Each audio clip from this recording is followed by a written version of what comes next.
हमारे लोग ये जो ऊपर आके बैठे हैं, इनका मकसद क्या था? इनका मकसद अपनी चोरी बचाना था, जो खुर्रम दस्तगीर ने कह दिया।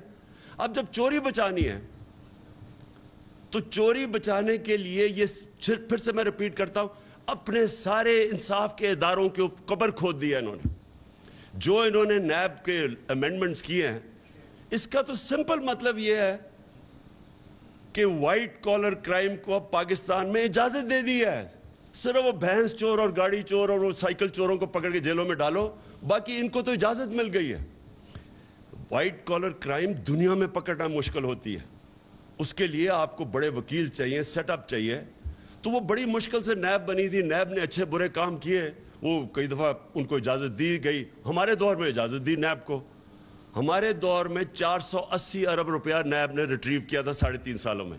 उससे पहले 18 साल में 280 अरब रुपया रिट्रीव किया था, क्योंकि हमने नैब को छोड़ा हुआ था, हम कोई उसको प्रेशर नहीं कर रहे थे। अब इन्होंने आके नैब ख़त्म कर दिया। उस इंटीरियर सनाउल्लाह के नीचे जब नैब होएगी, आप खुद ही अंदाज़ा लगाएं कि वो नैब ने क्या करना है। अब वो सिर्फ विक्टिमाइज करेंगी, लोगों को तंग करेगी, इस्तेमाल करेंगे, FIA को इस्तेमाल करेंगे केसेस बनाने के लिए। तो ये इदारे तो ख़त्म हो गए अब। लेकिन जो सबसे इंपॉर्टेंट चीज़ ये, मैं फिर से रिपीट करता हूँ, इन्होंने इस मुल्क की अखलाकियात के ऊपर जो जुल्म किया है, इन चोरों को ऊपर बैठा के, और इन चोरों को अपनी चोरी बचाने के लिए, अब NRO लेने के लिए, अब ये जो करेंगे मुल्क के साथ, मैं आपको यकीन दिलाता हूं पाकिस्तान को किसी दुश्मन, बैरूनी दुश्मन की जरूरत नहीं है। ये वो काम कर देंगे जो कोई दुश्मन नहीं कर सकता। ये अंदर से मुल्क को तबाह करेंगे। और आपके सामने है कि चलती हुई, अभी शौकत तरीन ने आपको फिगर्स दिखा दी कि हर चीज पॉजिटिव थी पाकिस्तान की। इंडस्ट्रियल ग्रोथ पॉजिटिव थी, एग्रीकल्चर, वो भी जमशेद चीबानी ने बताया, वो बताना था कि एग्रीकल्चर ग्रोथ ऊपर जा रही थी। हर इंडिकेटर, सर्विसेज इंडस्ट्री, IT के अंदर हमने चेंजेस लेके आए थे। पाकिस्तान की एक्सपोर्ट, जो असल चीज है, जैसे मुल्क ऊपर जाता है, एक्सपोर्ट्स ऊपर जा रही थी। ओवरसीज पाकिस्तानी ने कॉन्फिडेंस था पाकिस्तान में, रेमिटेंसेस रिकॉर्ड भेज रहे थे। और वो टाइम जो कि सबसे मुश्किल टाइम था, पहले बैंकरप्ट इकोनॉमी, उसको स्टेबलाइज करना, फिर कोरोना आ गया, फिर कमोडिटी सुपर साइकिल आ गया, उस सारे में से नेविगेट करके मुल्क को निकाल रहे थे। मैंने और शौकत ने जब जाके न्यूट्रल्स को समझाया कि पॉलिटिकल इंस्टेबिलिटी मुल्क नहीं अफोर्ड कर सकता, बड़ी मुश्किलों से, क्योंकि एक इंटरनेशनल सुपर साइकिल आया हुआ है, हमारे पास फॉरेन एक्सचेंज की कमी है, हमारा रुपया, हमारा करेंसी अफेक्ट होगी पॉलिटिकल इंस्टेबिलिटी से। ये बिल्कुल इस साजिश को रोके, क्योंकि सबसे पहला इंपैक्ट पड़ना था हमारी करेंसी के ऊपर, फॉरेन एक्सचेंज पे, जैसी इंस्टेबिलिटी होनी थी। और वही हुआ, और वही नहीं हुआ जो उसके इंपैक्ट पड़े। और ये जो 3 साल से लगे हुए थे, महंगाई और नाहल है, हमें पूरी तरह पता था कि इनको ना समझ थी इकोनॉमी की, क्योंकि अगर करते तो 10 साल जो पहले इन्होंने किया था, हमें तो पता था क्या करना है। इनकी कोई तैयारी नहीं थी, सिर्फ एक तैयारी थी कि NRO इन्होंने लेना था। उसके अंदर आपके सामने सारी आज इकोनॉमी नीचे जा रही है, पाकिस्तान डिस्टेबलाइज हुआ है। आम लोगों के लिए महंगाई वो हुई है इनके 2 महीने में, जो हमारे 3.5 साल में इस तरह की महंगाई नहीं हुई। हमारे ऊपर भी कमोडिटी सुपर साइकिल था, हमने भी डील करना था कोरोना के साथ। हम भी IMF प्रोग्राम में थे, तो हम तो 2.5 साल से IMF प्रोग्राम में, हमने क्यों नहीं ऐसी महंगाई की? इन्होंने आते साथ ही सारा कुछ या हमारे पे डाल रहे हैं या IMF पे डाल रहे हैं, क्योंकि इनकी सोच ही सिर्फ अपनी ज़ात के ऊपर थी। जो खुर्रम दस्तगीर ने कहा कि हमारा तो मकसद ये था करप्शन बचाना। तो मैं आखिर में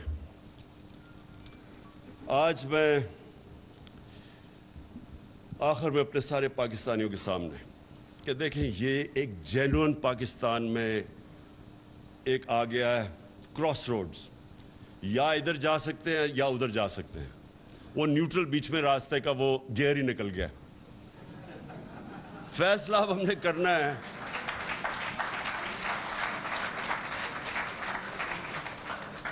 फैसला करना है कि अब इस मुल्क को ये जिस तरफ लेके जा रहे हैं, इससे बचाना कैसे है।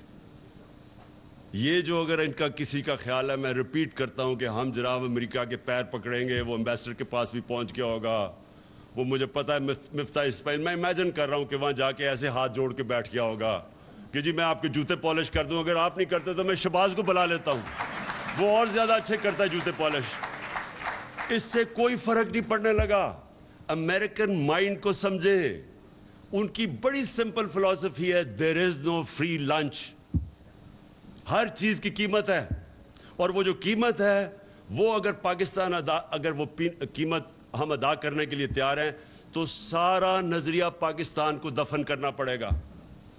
بڑا عظیم اس کا نظریہ تھا, اور اس کا نعرہ تھا کہ پاکستان کا مطلب کیا, لا الہ الا اللہ. یہ بڑا عظیم نعرہ ہے, یہ خودداری کا نعرہ ہے, غیرت کا نعرہ ہے. یہ کبھی بھی یہ ایک چھوٹے سے آدمی کو بڑا آدمی بنا دیتا ہے, لا الہ الا اللہ.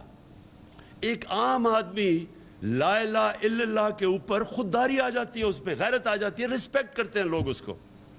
یہ جو آپ جھکتے ہیں, اور مجھے شرم آتی ہے کہ جس طرح انہوں نے ہمارا دنیا میں ذلیل کیا اب تک, جا کے جس طرح پرچیاں پکڑ کے اس کے اوباما کے سامنے بیٹھے ہوں, جس طرح پتہ نہیں وہ کوئی اس کا کوئی پتہ نہیں کیا ماسٹر ہے اس کا.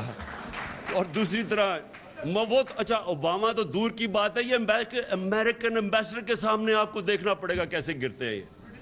تو یہ جب برٹش ایمبیسڈر کو کیک کھلایا جا رہا ہے, کیک کھلایا جا رہا ہے اس کو کہ شاید وہ ہماری سفارش کر دے.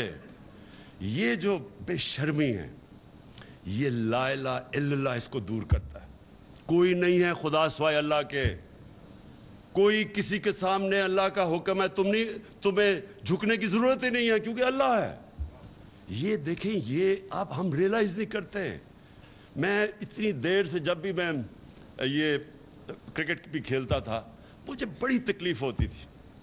کبھی میں یہ دیکھتا تھا جا کے ہمارے جو لیڈرز ہیں جس طرح یہ بے شرمی سے ان کے سامنے جھکے ہوئے ہوتے تھے. بالکل اس سیاست نے صحیح بات کی. 22 کروڑ, دنیا کا 5واں بڑا آبادی میں ملک ہے, نیوکلیر آرمڈ سٹیٹ ہے, ہماری ایک زبردست فوج ہے جو ہمیں پروٹیکٹ کر سکتی ہے. ہماری عوام جب موقع ملتا ہے, اوورسیز پاکستانی میں ایسا ٹیلنٹ بیٹھا ہوا ہے, ایکسل کرتے ہیں.